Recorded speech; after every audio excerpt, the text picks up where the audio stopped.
First time I saw it was the morning after the fires. It was apocalyptic. I can only liken it to a volcanic eruption.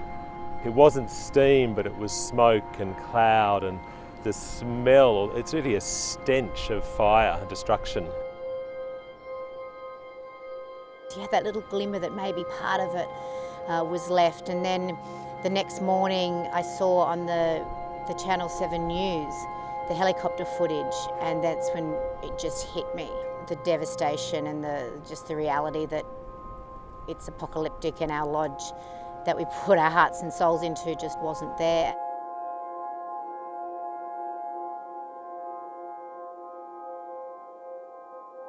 Walking along the ocean up through the coastal landscape that was once very dense and rich with life and colour, that's the first way we ever came to the lodge, and we walked up there again, and it was really fascinating because when you're on that edge of the coast, the ocean is so alive, the ferocity of the waves, so much life and colour, and then there's still some low-lying grasses that are growing on the edge, and so it makes the reality of what you're seeing here not as harsh to sort of comprehend all in one go. And it was a really nice balance to think that's nature, and this is how nature will be once again. I think now's our chance. I mean, the amazing opportunity comes from a terrible loss, but hey, let's move forward. I think the sadness and the loss feeling is passing, and now it's all about let's get on and do this.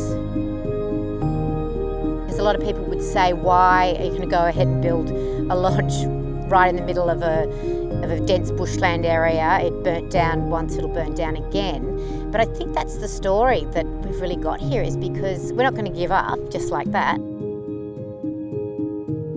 We're going to look at everything, all the situations that we could have potentially done differently. We're going to take all the advice we can, and we will be able to take those learnings and rise from the ashes. We owe this to ourselves, but we owe this to the island.